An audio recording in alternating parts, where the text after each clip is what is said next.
Bonjour à tous, j'espère que vous allez bien. Alors aujourd'hui on se retrouve pour un tuto festif et explosif. On va réaliser ensemble des crackers de Noël. La tradition des crackers, ça vient du Royaume-Uni. En fait, ce sont des papillotes qui ressemblent un petit peu à des bonbons géants qu'on fabrique traditionnellement en papier et qu'on vient déposer dans l'assiette de nos invités le jour de Noël. Et chaque cracker renferme des surprises comme des petits cadeaux, des mini-jouets, des gâteaux ou encore des confettis. Pour les ouvrir, on est deux, on se met chacun d'un côté du crackers, on tire et le papier en se déchirant va libérer toutes les petites surprises. Aujourd'hui, j'avais envie de remettre cette tradition au goût du jour, mais dans une version réutilisable et plus durable. On va donc réaliser nos crackers avec du tissu. Et comme ça, vous pourrez réutiliser vos crackers et vous verrez, ça fonctionne aussi bien qu'avec du papier. On aura tout à fait l'effet explosif. Pour cette vidéo, je suis en partenariat avec Mondial Tissu et je suis super contente parce que vous savez que j'utilise régulièrement leurs produits que j'adore. Et là, ils m'ont donc proposé de choisir mon matériel parmi leur sélection Noël. Donc je vous remettrai en barre d'infos le lien vers tout ce que j'utilise et on regarde tout de suite le matériel nécessaire. Pour réaliser un cracker, il vous faudra 40 cm du tissu de votre choix, 20 cm d'entoilage thermocollant assez rigide, des ciseaux et du fil assorti ainsi que votre machine à coudre, 80 cm de ruban ou de ficelle de votre choix, 50 cm de scratch de 2 cm de large, et de quoi garnir vos crackers, des confettis, des chocolats ou des petits jouets. Allez, c'est parti, aujourd'hui je vais réaliser avec vous deux crackers différents dans ces deux tissus-là, et je vous montre tout de suite comment ils sont fabriqués. Les crackers sont donc composés de deux morceaux, l'un ayant juste un diamètre un petit peu inférieur pour pouvoir venir se glisser à l'intérieur de l'autre. J'ai également mis un système de scratch qui permettra de les maintenir ensemble mais aussi d'avoir l'effet explosif. Et pour qu'ils conservent une jolie forme bien arrondie, j'ai aussi utilisé de l'entoilage thermocollant à l'intérieur. On commence par couper dans notre tissu à motif deux rectangles, donc l'un va mesurer 38 par 25 et l'autre 38 par 23 cm. Donc là je recoupe exactement les mêmes pièces dans mon deuxième tissu. Si votre motif a un sens, faites bien attention à le mettre à l'endroit et à prendre les 38 cm dans la hauteur. Maintenant qu'on a coupé le tissu, on peut passer à l'entoilage. Pour chaque cracker, je vais couper deux rectangles d'entoilage, un de 10 par 21 et un de 10 par 23 cm. Alors l'entoilage, c'est pas 100% indispensable, moi je vous conseille vraiment de le faire pour que vos crackers aient de la tenue, mais vous pouvez aussi les mettre simplement avec du tissu, ils seront un peu plus souples, mais ça peut fonctionner. Pour thermocoller nos pièces, on prend les plus grands morceaux ensemble et les plus petits ensemble, donc là c'est mon morceau qui fait 25 de large et là 23 de large. Donc je plie mon morceau de tissu en deux, endroit contre endroit, en positionnant mes lisières bord à bord. Et je positionne le thermocollant à 1 cm de mes lisières. Donc je laisse bien 1 cm ici, ici et ici. Et donc ce centimètre non entoilé, c'est mes marges de couture en fait. On n'a pas besoin d'entoiler les marges de couture, sinon ça rigidifie pour rien. Et donc je passe mon fer à repasser. Alors on met bien le côté colle contre le tissu surtout. On insiste bien dans les angles. Et donc avec mon morceau de tissu qui fait 23 de large, je fais pareil. Je le plie en deux dans la hauteur. Je viens positionner bord à bord mes lisières à vif et je positionne mon thermocollant du côté des lisières et pas du pli. Pareil en laissant mon centimètre pour mes marges de couture et je viens passer mon fer à repasser.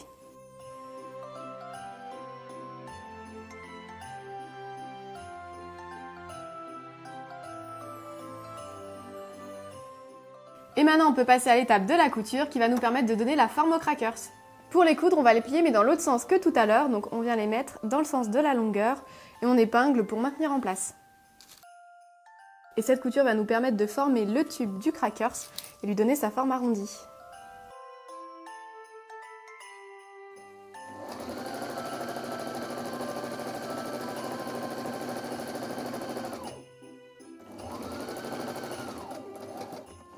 Et donc maintenant je retourne les tubes sur l'endroit, mais pas entièrement, je viens les plier en deux.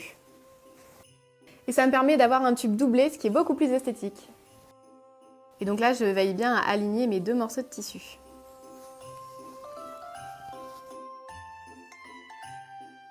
La prochaine étape, c'est de fixer le scratch qui va nous permettre d'assembler nos deux morceaux de crackers.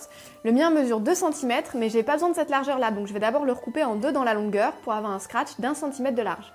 Donc pour chaque crackers, on utilise deux morceaux de scratch différents, celui qui est doux et celui qui vient adhérer. Donc on coupe d'abord un morceau à peu près de la largeur du diamètre de notre crackers et on le recoupe après dans la longueur. N'oubliez pas que vous avez deux morceaux de diamètre différents, il y en a un qui vient à l'intérieur de l'autre. Donc on va mettre un des morceaux de scratch sur l'extérieur et l'autre vers l'intérieur pour bien pouvoir emboîter nos deux crackers. Moi, pour mon morceau qui est le plus large, donc qui vient par-dessus, j'utilise la face toute douce, mais peu importe, hein, vous prenez bien celle que vous souhaitez. Je vais donc positionner mon morceau de scratch vers l'intérieur. Donc pour ça, je vais déjà replier mes tissus sur 1 cm vers l'intérieur. Vous verrez, on sent la limite de l'entoilage. Je fais ça sur tout le pourtour. Maintenant, je vais pouvoir positionner mon scratch à ras. Et ensuite faire une piqûre au point droit qui va me permettre à la fois de maintenir ma couture des tissus vers l'intérieur, mais aussi mon scratch. Donc en une seule piqûre, j'aurai tout qui est fixé. Alors forcément, comme j'ai entoilé et que j'ai 2 épaisseurs de tissu plus le scratch, c'est un petit peu rigide. Donc vous allez voir, les épingles s'enfoncent un petit peu moins facilement, mais ça se fait bien quand même.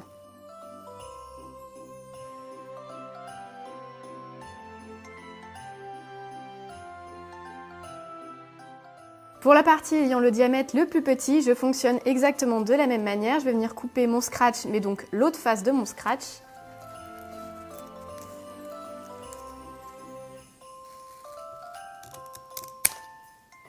Et je coupe aussi dans la longueur pour obtenir mon scratch pareil d'1 cm de large. Comme pour l'autre morceau, je replie mes lisières vers l'intérieur. Je vais mettre du thermocollant pour bien avoir la bonne démarcation. Et après, je vais venir positionner le scratch, mais cette fois-ci sur l'extérieur.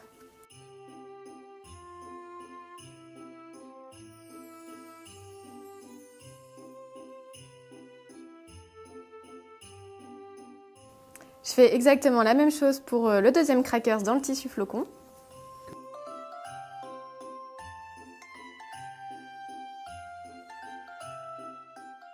Et voilà, j'ai mis mes épingles, donc j'ai bien sûr le tube avec le plus gros diamètre, le scratch à l'intérieur, et celui avec le plus petit diamètre, le scratch sur l'extérieur, ce qui nous permettra de bien les emboîter.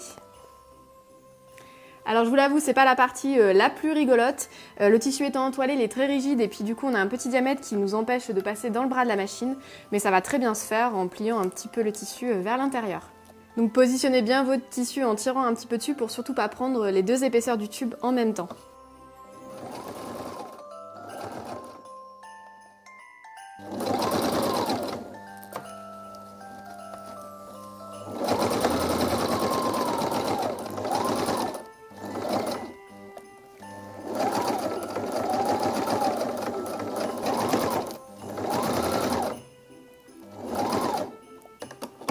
Et voilà, j'ai terminé mes coutures, mes scratchs sont en place, tout s'est très bien passé. Et maintenant, pour terminer les crackers, on va utiliser des petits morceaux de ruban à mettre aux extrémités pour leur donner leur forme de bonbons. Donc je coupe des morceaux de 40 cm environ. Alors normalement, en touchant votre tissu, vous allez sentir l'endroit entoilé et puis la partie qui ne l'est pas.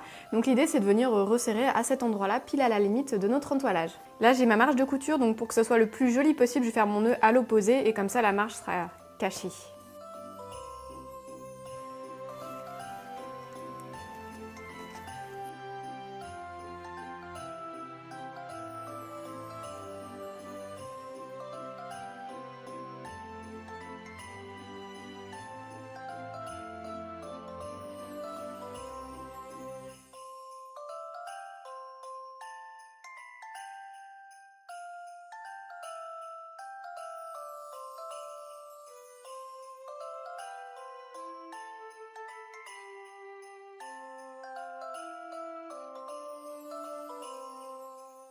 Et maintenant, il ne me reste plus qu'à les assembler.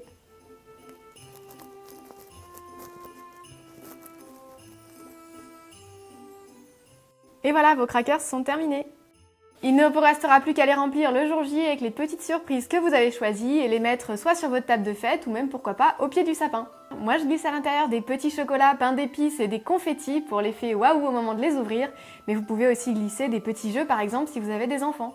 Et voilà, j'espère que cette idée vous aura plu et que vous aurez envie de la reproduire à la maison. Et puis moi je vous dis à tout bientôt avec plein de nouvelles vidéos.